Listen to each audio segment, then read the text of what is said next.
Before he became a legend, he was just a kid from Ohio with nothing but grit and a fire that refused to die. This is the story of how a mechanic clawed his way from the ground to the sky and became one of the greatest pilots the world has ever seen. If real courage inspires you, make sure to subscribe so you never miss the next hero. Eddie Rickenbacker did not grow up dreaming of flying or fame. He came from a crowded house in Columbus, Ohio, where money was tight and childhood ended early. His parents were immigrants who carried worry in their eyes every day. With 8 children, there was no room for laziness and no time for fear. Everyone worked. Everyone pushed through.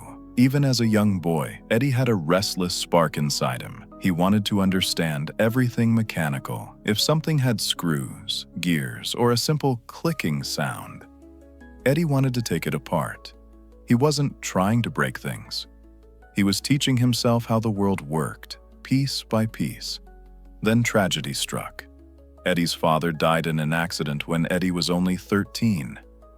That moment forced him into adulthood instantly. He quit school, found work, and carried the weight of responsibility on his shoulders like a man twice his age. It wasn't easy, but Eddie refused to fall apart. His father had taught him toughness, and he held on to that lesson tightly. Engines became Eddie's future. He threw himself into learning everything about automobiles. The first time he saw a car rumble down the street, it changed him. The noise, the speed, the danger.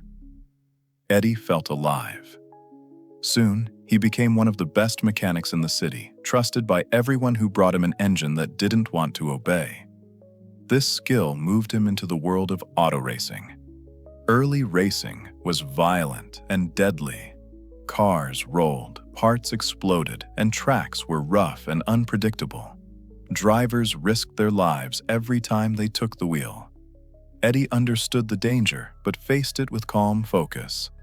He respected speed and treated every race like a test of discipline.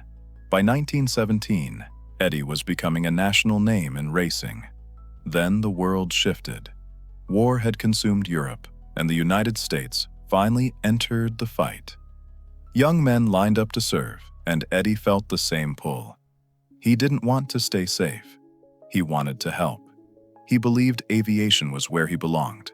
Planes were new and unpredictable, just like the cars he had mastered. He thought his mechanical mind would make him valuable. The military disagreed. They told him he was too old, too well-known, and too risky. Eddie didn't argue. He joined anyway. He worked on planes from dawn until dark. He studied every part of the aircraft, from the fragile wings to the unreliable engines. He watched pilots train, fly, and sometimes crash. He saw how dangerous early aviation was and how much respect these machines demanded. And slowly, step by step, Eddie proved that he belonged in the sky.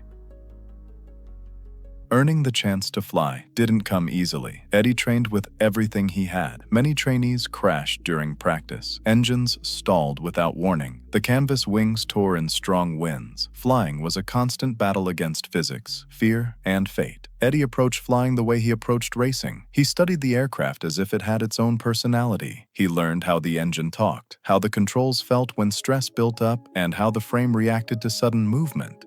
His discipline and patience turned him into a pilot the instructors could trust. When he earned his wings, he joined the 94th Aero Squadron. Their symbol, the hat in the ring, represented America stepping boldly into the war. Many of the pilots were young and full of confidence. Eddie was older, quieter, and more grounded.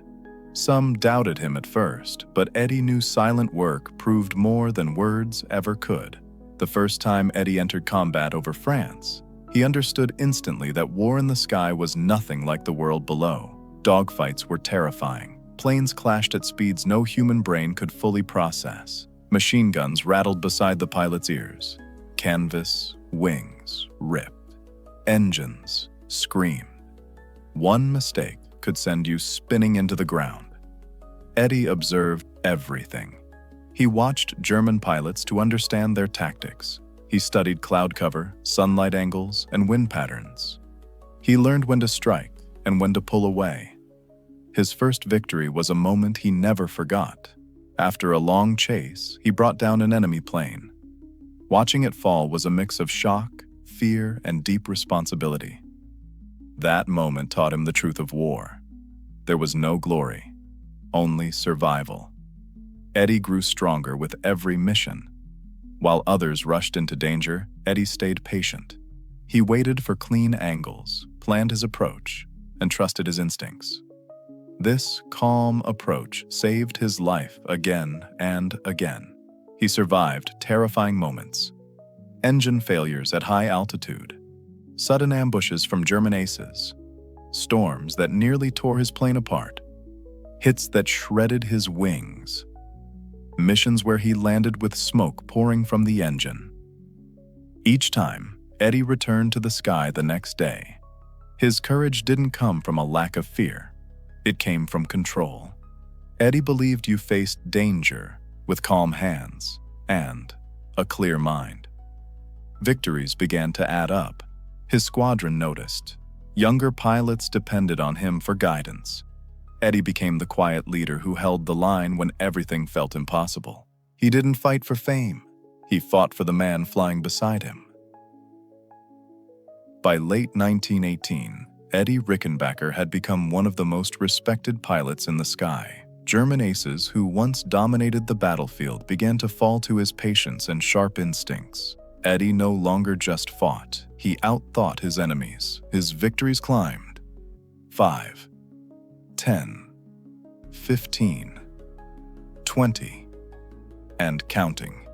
Eddie never celebrated his kills. He never bragged. Every time he returned to base, he carried the weight of the men who didn't come back. War humbled him deeply. He flew not to collect glory, but to protect his squadron. Many of his most dangerous missions came near the end of the war, when Germany pushed desperately against the Allied forces. Eddie often flew alone, scouting enemy positions, running patrols, and engaging in dogfights despite overwhelming odds. During one mission, he attacked 7 German planes by himself. He fought through them with incredible precision and survived, landing back at base with bullet holes covering his aircraft. His squadron couldn't believe he made it back alive. Eddie kept flying. He kept fighting. He kept surviving.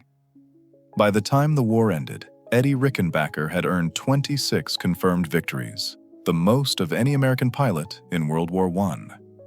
He received the Medal of Honor, the highest military award in the nation. He returned home as a symbol of courage, discipline, and unbreakable spirit. Yet despite the fame, Eddie never saw himself as a hero. He saw himself as a man who refused to quit, a man who honored his fallen comrades by living with the same courage they showed, a man who believed strength was not in being fearless, but in doing your duty, while fear followed close behind. Eddie Rickenbacker began life as a poor kid fixing engines. He ended it as one of the greatest pilots the world had ever seen. His story reminds us that heroes are not born. They are built through hardship, discipline, and heart. He proved that even a kid from Ohio, with a wrench in his hand and fire in his eyes, could touch the sky and leave a legacy that still inspires people today. Eddie Rickenbacker was the pilot who never gave up.